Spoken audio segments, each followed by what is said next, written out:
حضرت انس بن مالک رضی اللہ تعالیٰ فرماتے ہیں کہ ہم لوگ رسول اللہ صلی اللہ علیہ وسلم کے ساتھ بیٹھے ہوئے تھے۔ آپ صلی اللہ علیہ وسلم نے ارشاد فرمایا، ابھی تمہارے پاس ایک جتنے آدمی آئے گا یعنی جنتی آدمی آئے گا، اپنے میں ایک انصاری آئے جن کی داڑھی سے وضو کے پانی کے قطرے گر رہے تھے، اور انہوں نے جوتے بائیں ہاتھ میں لٹکا رکھے تھے۔ دوسرے دن بھی رسول اللہ صلی اللہ علیہ وسلم نے وہی بات فرمائی، اور پھر وہی انصاری اسی حال میں آئے جس حال میں پہلی مرتبہ آئے تھے۔ تیسرے دن پھر رسول اللہ صلی اللہ علیہ وسلم نے وہی بات فرمائی، اور وہی انصاری اسی پہلی حالت میں آئے۔ جب رسول اللہ صلی اللہ علیہ وسلم مسجد سے اٹھے تو حضرت عبداللہ بن عمر رضی اللہ تعالیٰ عنہما ان انصاری کے پیچھے گئے اور ان سے کہا کہ والد صاحب سے میرا جھگڑا ہو گیا ہے، جس کی وجہ سے میں نے قسم کھائی ہے کہ میں 3 دن ان کے پاس نہ جاؤں گا۔ اگر آپ مناسب سمجھیں تو مجھے اپنے یہاں 3 دن ٹھہرا لیں۔ انہوں نے فرمایا، بہت اچھا۔ حضرت انس رضی اللہ تعالیٰ فرماتے ہیں کہ حضرت عبداللہ رضی اللہ تعالیٰ بیان کرتے تھے کہ میں نے ان کے پاس 3 راتیں گزاریں۔ میں نے ان کو رات میں کوئی عبادت کرتے ہوئے نہیں دیکھا، البتہ جب رات کو ان کی آنکھ کھل جاتی اور بستر پر کروٹ بدلتے تو اللہ تعالیٰ کا ذکر کرتے اور اللہ اکبر کہتے، یہاں تک کہ فجر کی نماز کے لیے بستر سے اٹھتے۔ اور ایک بات یہ بھی تھی کہ میں نے ان سے خیر کے علاوہ وہ کچھ نہیں سنا۔ جب 3 راتیں گزر گئیں اور میں نے ان کے عمل کو مولوی سے سمجھ رہا تھا، اور میں حیران تھا کہ رسول اللہ صلی اللہ علیہ وسلم ان کے لیے بشارت تو اتنی بڑی دی کہ ان کا کوئی خاص عمل تو نہیں تھا، تو میں نے ان سے کہا، اللہ کے بندے، میرے اور میرے باپ کے درمیان نہ کوئی ناراضگی ہوئی اور نہ کوئی جدائی ہو گئی، لیکن قصہ یہ ہوا کہ میں نے رسول اللہ صلی اللہ علیہ وسلم کو آپ کے بارے میں 3 مرتبہ یہ ارشاد فرماتے ہوئے سنا، ابھی تمہارے پاس ایک جنتی آدمی آنے والا ہے، اور 3 مرتبہ آپ ہی آئے۔ اس پر میں نے ارادہ کیا کہ میں آپ کے یہاں رہ کر آپ کا خاص عمل دیکھوں، تاکہ پھر اس عمل میں آپ کے نقش قدم پر چلوں۔ میں نے آپ کو زیادہ عمل کرتے ہوئے نہیں دیکھا۔ اب آپ بتائیں کہ آپ کا وہ کون سا خاص عمل ہے جس کی وجہ سے آپ اس مرتبے پر پہنچ گئے جو رسول اللہ صلی اللہ علیہ وسلم نے آپ کے لیے ارشاد فرمایا۔ انصاری نے کہا، میرا کوئی خاص عمل تو ہے نہیں، یہی عمل ہیں جو تم نے دیکھے ہوئے۔ حضرت عبداللہ رضی اللہ تعالیٰ فرماتے ہیں کہ میں یہ سن کر چل پڑا۔ جب میں نے پشت پھیری تو انہوں نے مجھے بلایا، انہوں نے بلایا اور کہا، میرے عمل تو وہی ہیں جو تم نے دیکھے ہیں، البتہ ایک بات یہ ہے کہ میرے دل میں کسی مسلمان کے بارے میں کھوٹ نہیں ہے، اور کسی کو اللہ تعالیٰ نے کوئی خاص نعمت عطا فرما رکھی ہو تو میں اس سے حسد نہیں کرتا۔ حضرت عبداللہ رضی اللہ تعالیٰ فرمایا، یہی وہ عمل ہے جس کی وجہ سے تم اس مرتبے پر پہنچے، اور یہ ایسا عمل ہے جس کو ہم نہیں کر سکتے۔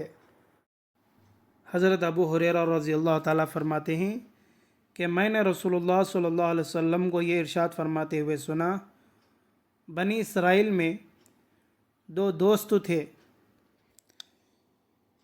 ایک ان میں گناہ کیا کرتا تھا اور دوسرا خوب عبادت کیا کرتا تھا۔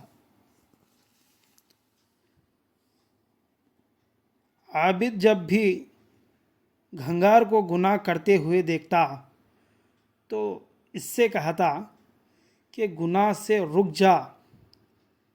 ایک دن ایسا گناہ کرتے ہوئے دیکھا تو پھر کہا کہ باز آ جا۔ اس نے کہا کہ مجھے میرے رب پر چھوڑ دے، میں جانوں میرا رب جانے، کیا مجھ کو مجھ پر نگران بنا کر بھیجا گیا ہے۔ عابد نے غصے میں آ کر کہا، اللہ کی قسم، اللہ تعالیٰ تیری مغفرت نہیں کریں گے، یا یہ کہا کہ اللہ تعالیٰ تجھے جنت میں داخل نہیں کرے گا۔ پھر دونوں کا انتقال ہو گیا اور عالم ارواح میں دونوں اللہ تعالیٰ کے سامنے جمع ہو گئے۔ اللہ تعالیٰ نے عابد سے پوچھا، کیا تم میرے بارے میں جانتے تھے کہ میں معاف نہیں کروں گا، یا معاف کرنا جو میری قبضے میں ہے؟ کیا تمہیں اس پر قدرت حاصل تھی کہ تم مجھے معاف کرنے سے روک دو کہ جو دعویٰ کیا کہ اللہ تعالیٰ تیری مغفرت نہیں کریں گے؟ اور گھنگار سے ارشاد فرمایا، میری رحمت سے جنت میں چلا جا، اس لیے کہ وہ رحمت کا امیدوار تھا۔ اور عابد کے بارے میں فرشتوں سے فرمایا کہ اسے دوزخ میں لے جاؤ۔ فائدہ: حدیث شریف کا یہ مطلب نہیں کہ گناہ پر جرأت کی جائے، اس لیے کہ اس گنہگار کی معافی اللہ تعالیٰ کے فضل سے ہوئی۔ ضروری نہیں کہ ہر گنہگار کے ساتھ یہی معاملہ ہو، کیونکہ اصل تو یہی ہے کہ گناہ پر سزا ہو، اور نہ یہ مطلب ہے کہ گناہوں اور ناجائز کاموں سے روکا نہ جائے۔ قرآن و حدیث میں سینکڑوں جگہ گناہوں سے روکنے کا حکم ہے اور نہ روکنے پر وعید ہے، بلکہ حدیث کا منشا یہ ہے کہ عابد کو اپنی عبادت پر یہ گھمنڈ نہیں ہونا چاہیے کہ خدائی اختیارات میں دخل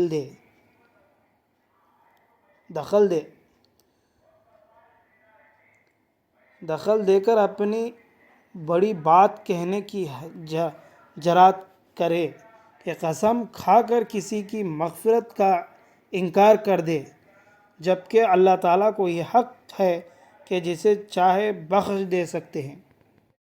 حضرت ابو ہریرہ رضی اللہ تعالیٰ روایت کرتے ہیں کہ نبی کریم صلی اللہ علیہ وسلم نے ارشاد فرمایا، ایک شخص اپنے مسلمان بھائی سے دوسری بستی میں ملاقات کے لیے روانہ ہوا۔